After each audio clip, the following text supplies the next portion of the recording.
Welcome to A Kid's Life podcast. I'm Angela Lockwood, and for the last 20 years, I have been working in schools, supporting teachers to build inclusive classrooms. Through A Kid's Life podcast, my goal is to help us adults better understand the complexities of life as a kid.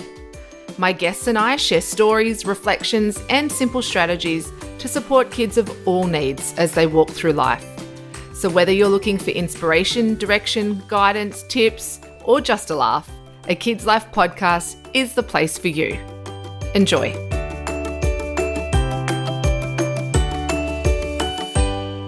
Welcome to A Kid's Life podcast. You're listening to Angela Lockwood, and today I am joined by Milina Opsenica. Now, she's a founder of Beyond the Cusp. Now, this topic we're talking about today isn't something that is often spoken about. And what I love about this topic is it's something that I was never talked to about when I never had any education about this. And I find it such an important topic to talk about. Now, if you get easily grossed out, I want you to stay on, because this is exactly the topic that we need to be talking about. If you have young women in your life, young children in your life, young girls, it is about menstrual health. And Milina is definitely a leader in this space of understanding and educating young girls and their mums and their dads and families and people that work with them around what menstrual health is, what they can expect, and how to embrace it in its fullness. So Milina, welcome to A Kid's Life podcast. Oh, thank you, Angela. That is a beautiful introduction, and I'm so excited to be chatting with you today. Oh, thank you. Look, I really do love this topic, and I know a lot of people get really grossed out about it, right? So a lot of people really seem to be very scared about menstruation and talking about menstruation, but it's crazy because over 50% of the population experience it. And I find your story and your background really fascinating. So I can't wait to dig into this detail and this content and really give some people maybe things that they've never even considered or heard of before. So before we do though, something that really interests me about your story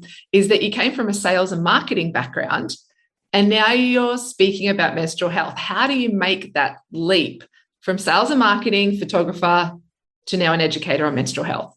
Yes, it came out of left field for me as well, to be honest, when I was presented with this. And it came after a little bit of self-discovery, to be honest. So I was nearing my 40s. I was wanting to understand a little bit more about my own body. And I started delving a bit deeper into womb space and healing around the womb and learning a bit more about my own menstrual cycle. And I read a particular book, which I encourage every woman to read because it blew my mind and was a massive game changer for me. And the book's called Wild Power. And it's all about our inner seasons of our cycle and how we are cyclical beings, even though we live in a world where everything is very linear. We have to be on all the time and go, go, go. And this book changed everything for me. And I started looking at myself in an entirely different way, looking at my body in an entirely different way. And I have grown to love myself and my body in a way that I could never have ever dreamed of. And doing it at a time when my girls are kind of reaching the stage where they are becoming a lot more self-conscious was very, very timely for me.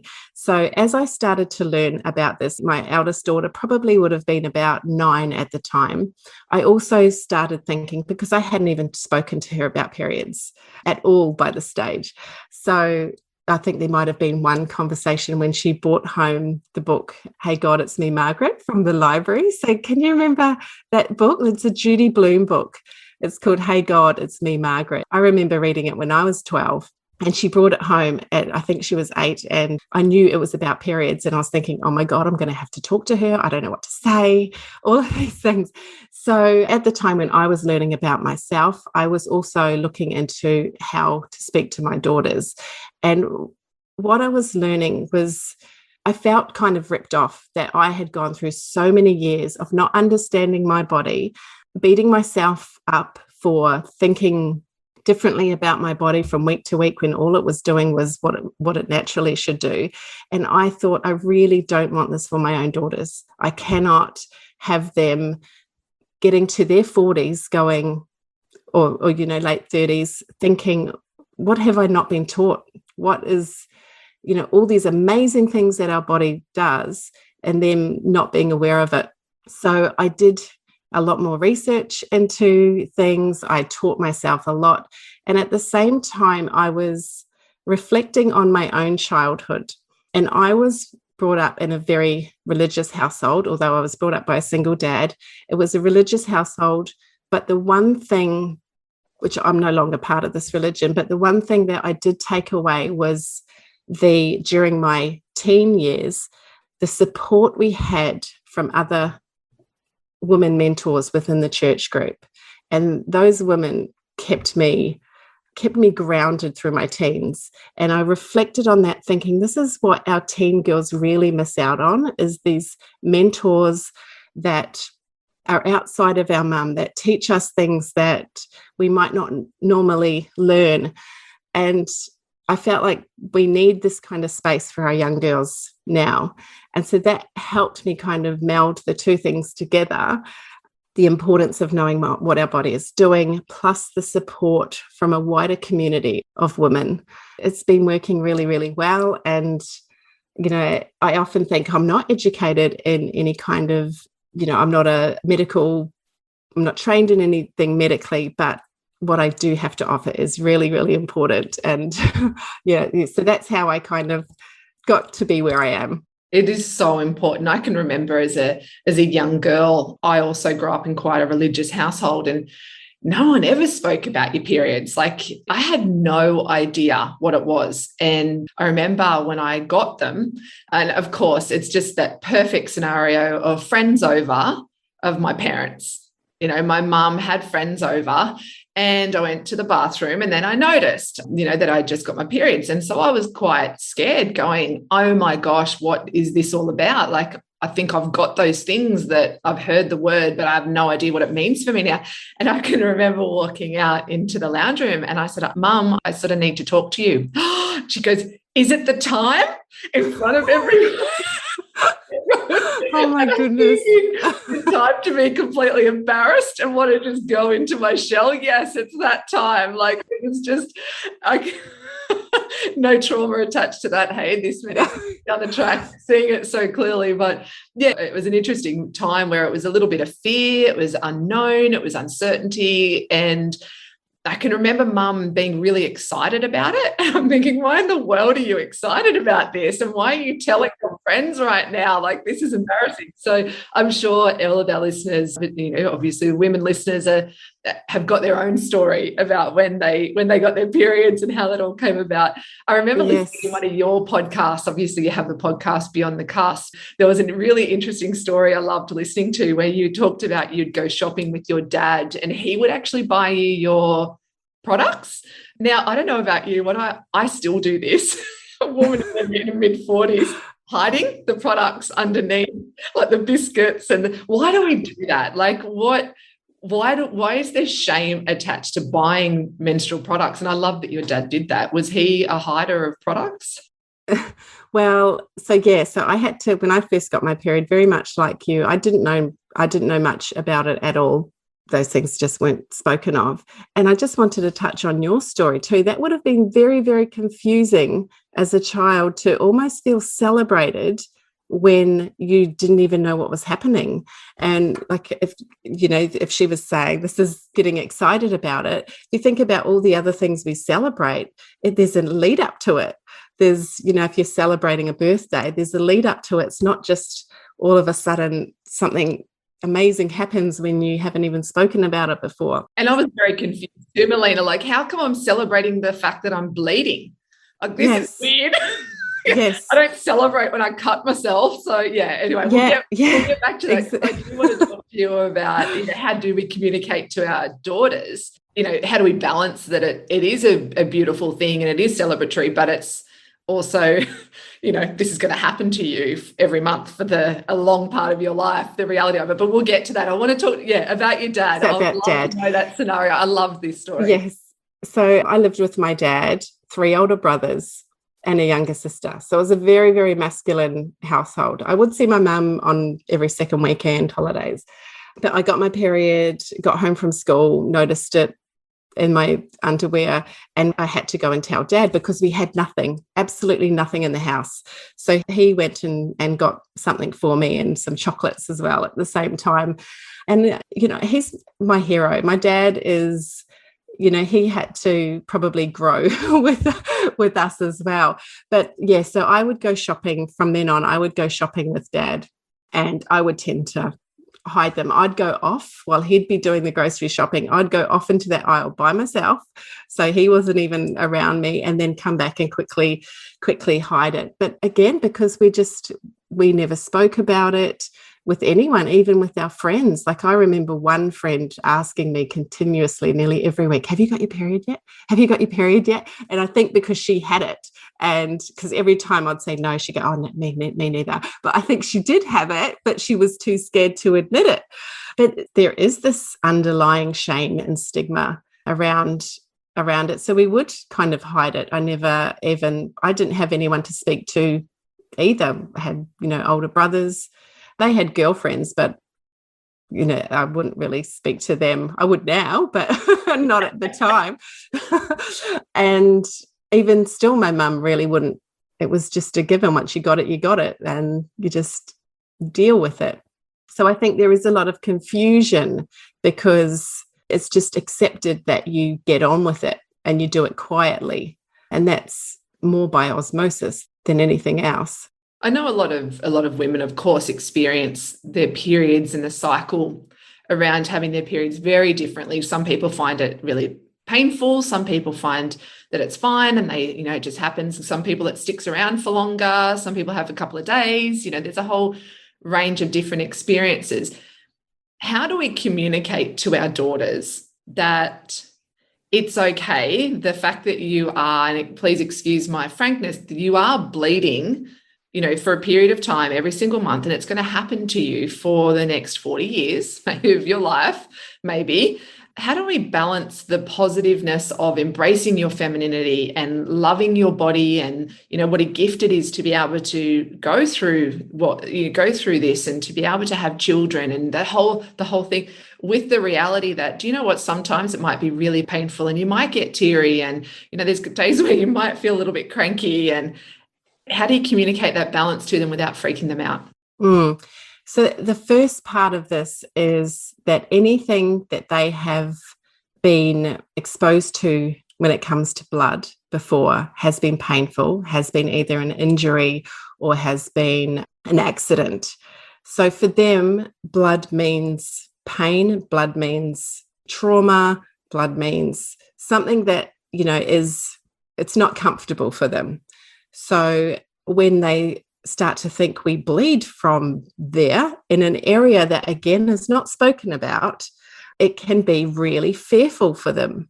And a lot of the fear just comes from not understanding what's happening. So we need to be able to communicate with them quite factually to start with what actually is happening. So one of the things I do in the workshop is I ask the girls, we all know where our brains are. We all know where our lungs are. Today, we're going to be learning about another part of our body, just like our brain and our lungs, that has a job to do. And their job is to either have a period or create a baby if we choose to do so one day. So speaking from it factually, it takes away so much fear. They know all these body parts, so why not know our beautiful uterus and our beautiful womb space as well? I love that, Milina. Sorry to interrupt you there, but I just want to tell you, my soul just felt so happy then, because we didn't learn about that, or it was skipped over. I know my year 9 teacher in PD health was a male, and he had no idea. He didn't know anything about the uterus and the womb, and it was just something quick, like quickly look at the textbook, quickly read about it. So just you being able to share that message so simply, I think if listeners take that it is just another part of our body. We learn about all the other beautiful parts, and this is just another part. And I think that's a really powerful message for people to take away, is making it factual first. I've taken that one on board. And another thing to do as well is to make sure you name everything correctly. So one thing I didn't know until a lot later in life was our vagina is on the inside of our body and our vulva is on the outside of our body. And again, just normalizing what the names of things are and where they are. When you start to call things other name or be quiet about it, that is when the shame comes in, and it tells them that these things are embarrassing to talk about. They are shameful. You don't hear men's penis is a penis. They don't have all these other quiet things about it, but we do live in a culture where we have been shamed for so long, and it is so deep. And I even find myself sometimes becoming cautious of where I talk about periods, because of, not from my own point of view, but to appease other people around me. And that's where a lot of the shame comes from as well. So when I started speaking to my own daughters, like I mentioned earlier, it did take me a while, and I really had to make a conscious effort to not push the conversation, but just to feel comfortable talking about it in a way that felt right for me. And I did have to do a lot of work on myself. There was a lot of healing involved with myself around shame and around trauma as well. But that was another part of it. I didn't want my daughters to think that they couldn't talk to me about other things. So the period is just one conversation. You've got other conversations around consent, around sex, around pornography, around all of these other topics, all these other subjects that they will come across in the next few years as well. If I can't talk to them about periods, something that happens naturally within them, then I wouldn't be able to talk to them about those things as well.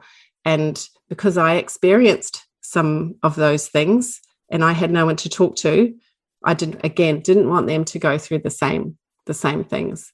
So speaking factually, thinking about how we want to change the way that we were raised and changing those. And also I find another big thing is we hide parts of our cycle from our partners or our husbands to not make them uncomfortable. And I had to get over that as well. So my husband was once, oh, don't talk about that. Even though he grew up in a female household, he had a lot of females around them. We don't want to talk about that. But now he's very, very comfortable talking about periods, talking about even to, some people I find interesting, he'd have a conversation around periods too. It's become normal for him as well, which That's makes so important, right? Because these men have to live with it. It really is. Yeah. Yep. Absolutely. And it shouldn't just be leave it to the mums. It should be a family conversation that can then lead on to other conversations when our teens need to talk about other things. Actually, listening to, again, your podcast, which I find such a valuable resource, Beyond the Cusp. And also for our listeners, I'll link all of the ways that they can connect with you at the bottom of the podcast.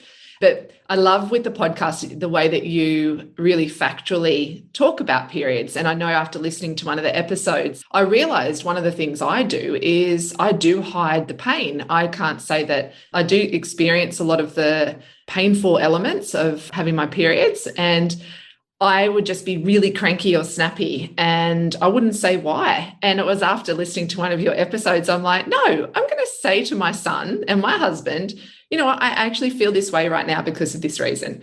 And it was funny, the first time I did it, my son goes, oh, okay. I'll moonwalk out of this room.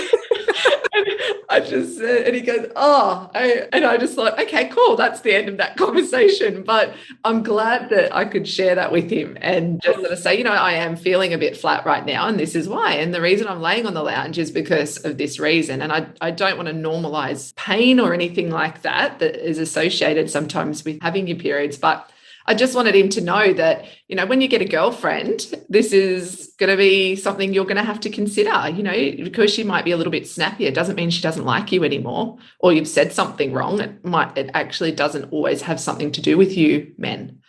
Sometimes our moods have everything to do with us and, how we feel. It's not always about, the people in our lives. But yeah, so I'm finding, I know for me, having young children and particularly a daughter who sure is stepping into getting her periods soon, that I didn't know a lot of this stuff, Milina. There was so many things that I haven't been educated on, even having children. I would joke and go, I don't know what's going on down there. And I'm a health professional, which is even scarier, right? So I think, yeah, there's a lot of taboo subjects and topics. And I think this one needs to stop being a taboo topic, because we don't want our young girls being worried about another thing in life. That needs to be simplified and made it such a natural, lovely process. So the work you're doing is so powerful. I know I've said that a couple of times. I just love it. Yeah. Now, you mentioned... Can I just add something in there? Yeah. So I will tell my whole family when I have my period. I suppose my cycles are fairly normal in terms of when it comes to pain. So I will have cramping on the first day. So I've actually got my period today for the first, my day one is today. I don't know, do I need to say congratulations or what is it? And I was dropping my daughter off at the bus stop this morning and she was snarking up about something. And I said to her, look, I'm feeling really crampy today. I do not want to get into these conversations. And she's started going again. I said, look, I don't want to. I'm feeling crampy. I don't want to. Because it wears you. It wears you. And another thing I wanted to point out, so you're lying on the couch because you're feeling a little bit low in energy, which we are absolutely lower in energy. Our hormones at that first few days particularly are at their bottomed out. They're at their lowest. Our energy levels are low. So, we might be experiencing some pain, but also give ourselves permission to go, I'm just going to put my feet up. Even if it's for 10 minutes, just leave me for a little while I give myself this rest. And if we compare our cycle, so we have a 29-ish day cycle. Men go through the same cycle, but in a 24-hour period. I knew it. I knew that they go through a cycle. So when we are bleeding, which is our menstruation period, which we would call our menstrual phase, is like their 11 o'clock till 3 o'clock at night. What are they doing then? They're resting. They're not up doing, making dinner and doing all those things. They are resting, and we should be allowed to rest when our body needs to. So, Milina, how young should we be starting to speak to girls about periods and what they might expect? Yeah.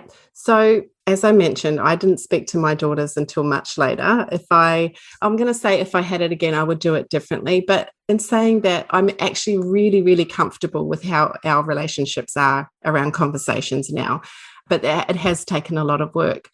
My advice would just to make it normal as soon as possible, well, as early as possible, in terms of speaking about your own cycle. So this is what's happening to mummy. I've got my period at the moment. These are the products I use. I just need to go to the bathroom because, when they're young, they follow you around everywhere. If you've got little children, you can normalize it from a very young age, and it's just then a part of what happens to mummy. If they're a little bit older, again, you can just start introducing that I have got my period. I know that there are mothers who no longer have a period for whatever reason, or they might not bleed because they're on certain medications. They can also use just tuning into our own bodies and using our energetic cycle to say, look, I'm tired at this time, or this is the time I want to do a bit more socializing. Using those kind of cycles, it is a bit harder when we don't have a period ourselves to talk about it, but definitely normalizing things from as early as possible.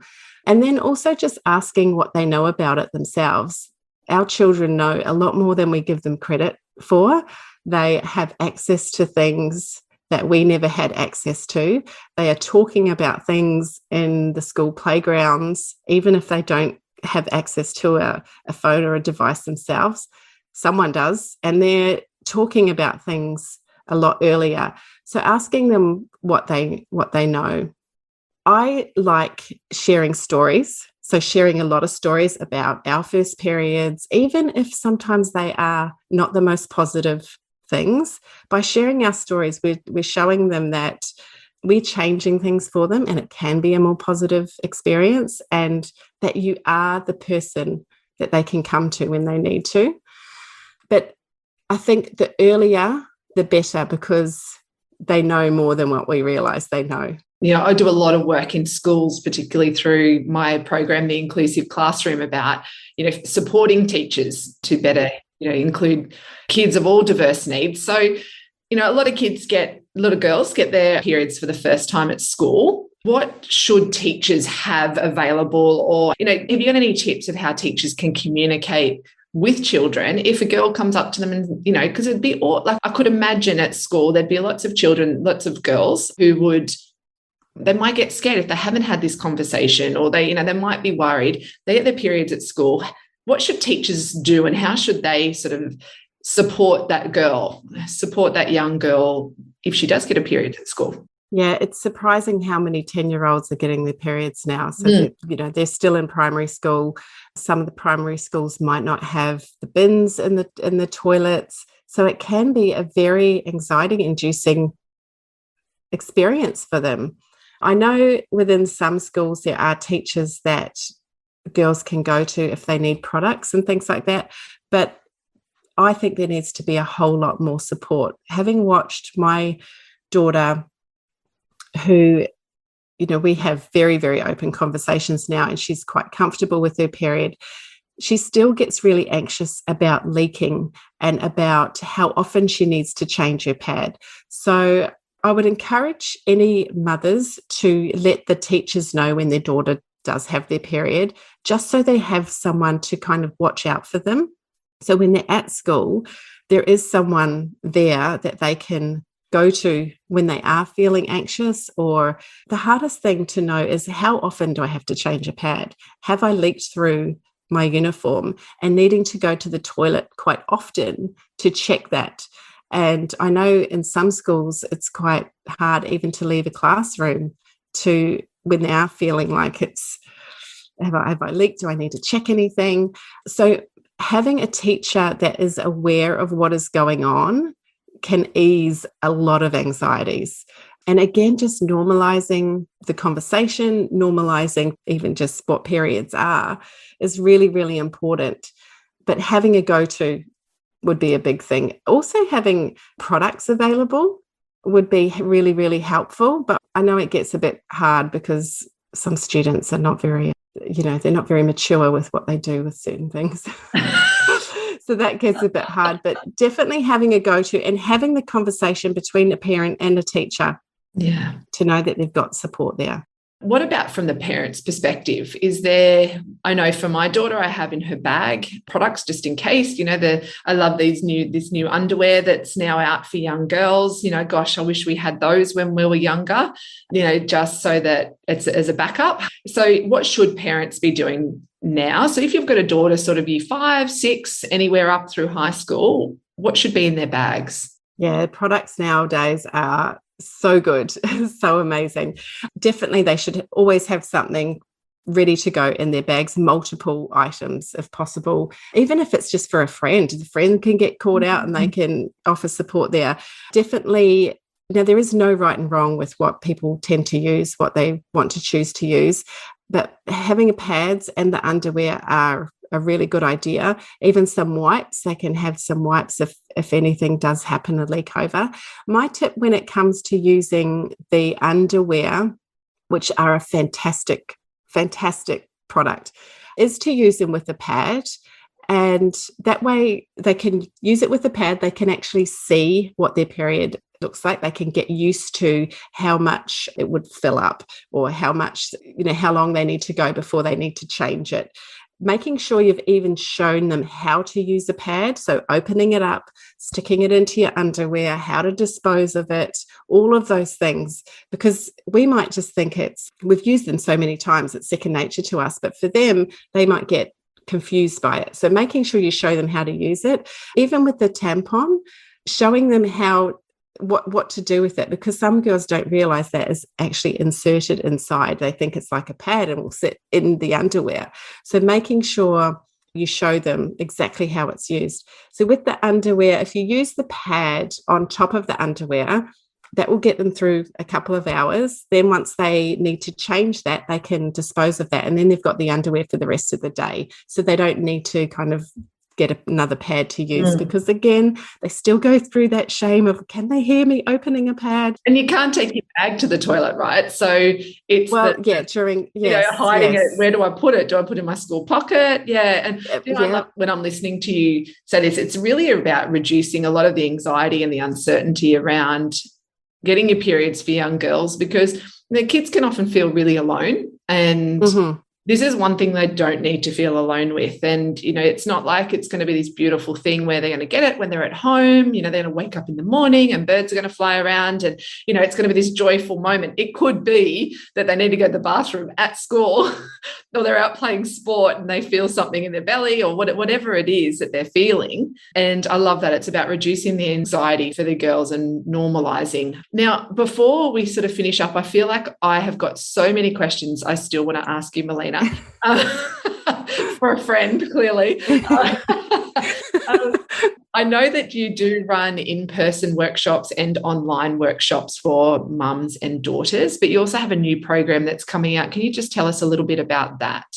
Yes, so I have been running my workshops for a couple of years, and I was getting some interest from other women to also run the workshops in their own communities. So I have started teaching other women to facilitate these workshops in their own community. So I have a few around Australia, I have a couple in the UK, and I'm doing another intake this September. So September 20th, we have another intake. So it's everything that I have learnt in this process and everything that I share in the workshops. But I do make it about the message. And I think the message is so important, but also our own individual stories are so important and how we can offer that within our communities. So yeah, that's my other program, helping women run these workshops, which have been so phenomenal and have opened up so many conversations with families. And I feel very honoured to be bringing this kind of message. Well, I want to thank you because you have helped me even in my parenting journey and that's why I wanted to have you on a Kids Life podcast, because I believe that the work that you are doing really will have a positive impact. And here we are in our mid-40s talking about, these crazy stories from when we were kids, and how amazing would it be if we can minimize that for our daughters. So thank you so much. And of course, I'll link all of the programs, but where can people find out more about Beyond the Cusp and the work that you're doing, Milina? Yeah, so my Instagram is where I am probably most active. So that's just at Beyond the Cusp.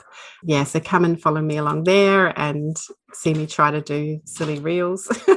I was going to say, which we have not mentioned, your Instagram is absolutely beautiful, because in your spare time, you happen to be a remarkable, phenomenal, beautiful, creative photographer as well. So it's definitely a beautiful Instagram feed. But we will link again to everything of Milina's and Beyond the Cusp. But thank you so much for being on a Kids Life podcast, Milina. It is such a delight always to speak to you. And I just want to say, please get this out there to as many girls as you possibly can, because girls really need to hear this, but as equally so does the mums and the girls that work with these young women. So thank you so much for the work you do.